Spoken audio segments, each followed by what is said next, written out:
warahmatullahi wabarakatuh. Waalaikumsalam warahmatullahi wabarakatuh.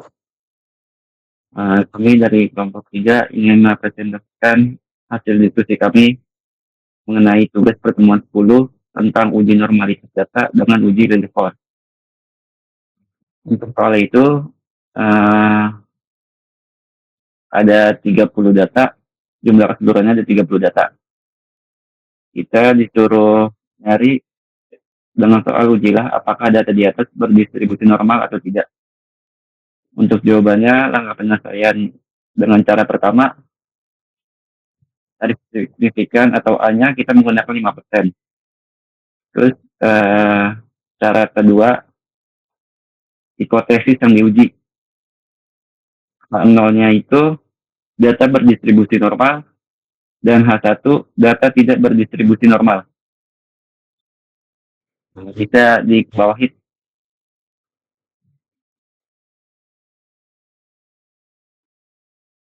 Dengan kriteria pengujian, jika L hitung kurang dari L tabel, maka terima H0 dan tolak H1. Jika L hitung lebih dari L tabel, maka tolak H0 dan terima H1. Cara selanjutnya itu, cara ketiganya, kita ngurutin data dari yang terkecil ke terbesar. Dari soal tersebut itu datanya udah terurut dari terkecil ke terbesar. Jadi kita cuma nyalin ulang aja.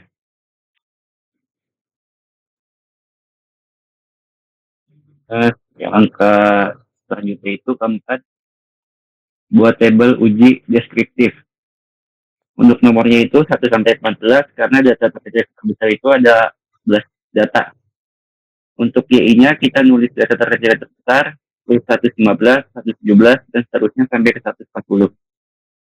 Untuk FI itu jumlah datanya. Dari yang pertama 115 jumlah datanya itu ada 1, 117 ada 2, 120 jumlah datanya ada 1, dan seterusnya sampai ke data 140 itu jumlahnya ada 2. Untuk FIYI kita kaliin aja FI-nya. Yang pertama itu FI-nya 1, YI-nya 115. Jadi FIYI-nya itu 115. Terus yang kedua itu FI-nya 2, YI-nya 117. Jadi FIYI-nya itu 234. Dan seterusnya itu sampai ke data 140. FI-nya itu 2, YI-nya itu 140. Selanjutnya itu tabel YI min Y. Sini kita nyari Y-nya dulu, itu rata-rata itu ada di cara kelima. Di situ udah tertulis kalau Y-nya itu 130,07. Bisa ke atas sedikit.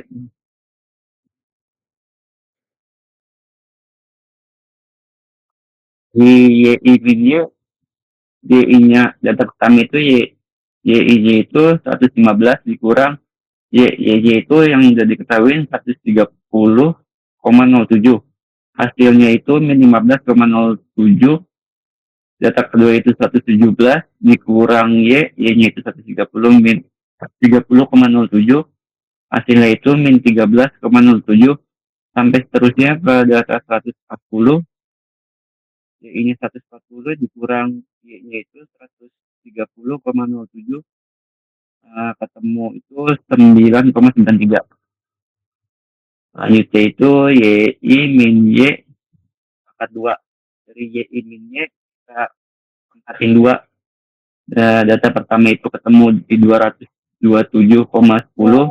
Data kedua 170,82. Data ketiga 101 sampai 40. Terus seterusnya sampai ke data yang 140 itu YI min Y pangkat 2-nya itu 98,60. Tabel selanjutnya itu di FI kali YI min Y pangkat 2. Di data pertama FI-nya itu 1, YI min Y pangkat 2-nya sudah diketahui di sebelumnya itu 227,10. Jadi FI kali YI min Y pangkat 2-nya itu ketemu di 227,10. Terus selanjutnya itu data ke 117 dengan cara yang sama. Kita ketemu dengan data 341,64. dan seterusnya sampai ke data ke 140. FI-nya itu 2 dikali YI min Y pangkat 2 dan 8,60, ini ketemu 197,2. Total keseluruhan dari FI kali YI dikurang Y pangkat 2 itu ketemu di 1369,71.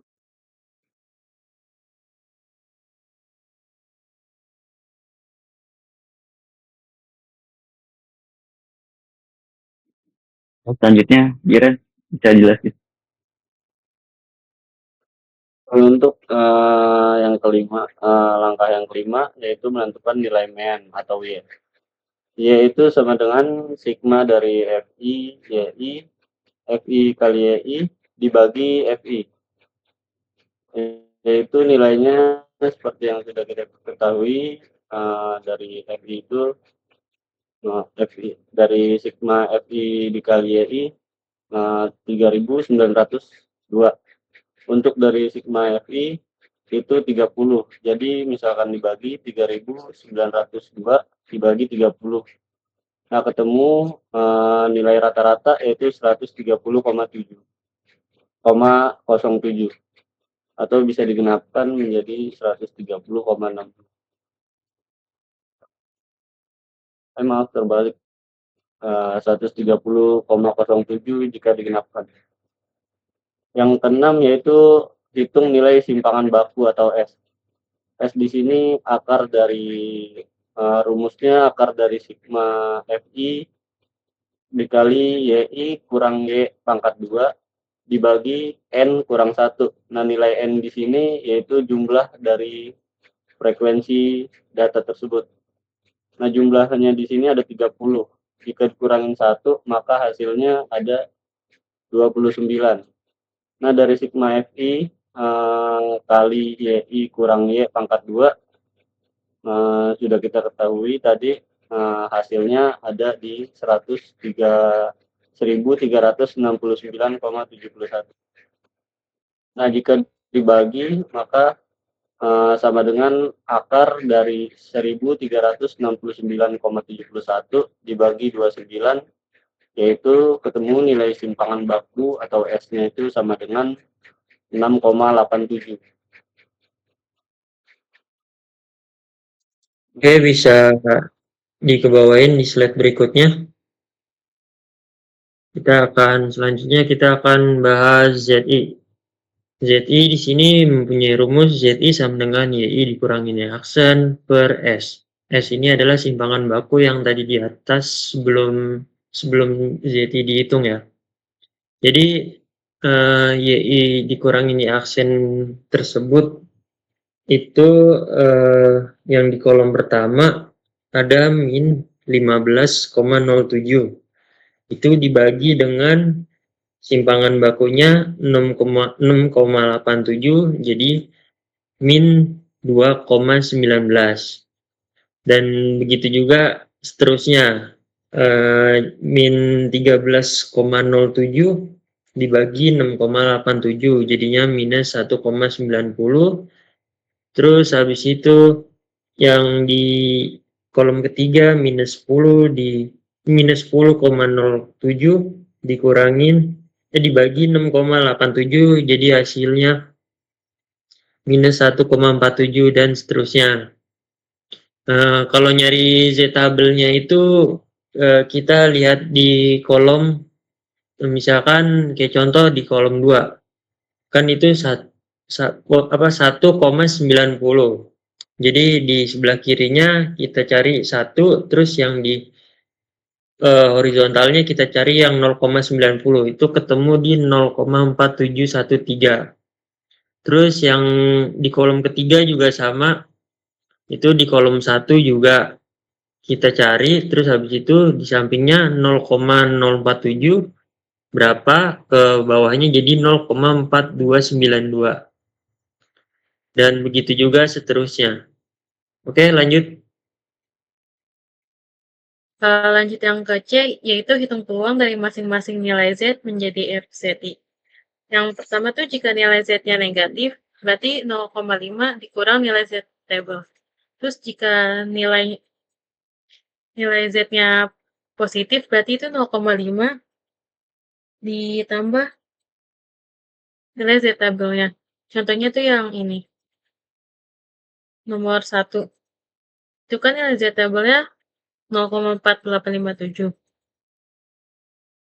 Berarti 0,487-nya itu, dan nilai Z tabel, nilai ZI-nya itu min 2,19. Berarti itu caranya 0,5 dikali Z tabelnya yaitu 0,487, hasilnya tuh yang ini, yang 0,0143.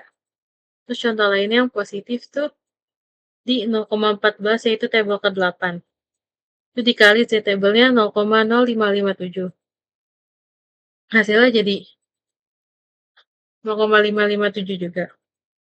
Lanjut ke D itu menentukan proporsi masing-masing nilai Z menjadi SZI dengan cara melihat kedudukan nilai Z pada nomor urut sampel yang kemudian dengan banyaknya sampel. Misalnya tuh yang nomor nih, yang tabel ke-7.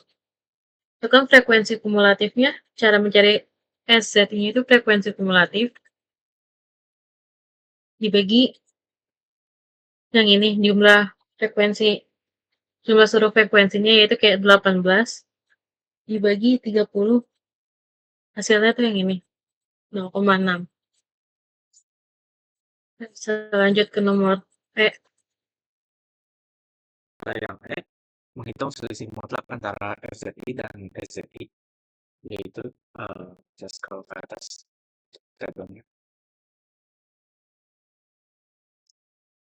Sebagai contohnya ini pada baris yang ke-1, SZI-nya nilainya 0,0143 dan SZI-nya nilainya 0,0333. Selisih antara SZI dan SZI ini secara mutlak itu 0,019. Lalu yang baris kedua 0,0287 dikurang 0,1 yang hasilnya jadi 0,713. Setelah itu di baris ketiga 0,625, yang keempat 0,0036, yang kelima 0,0598 dan seterusnya.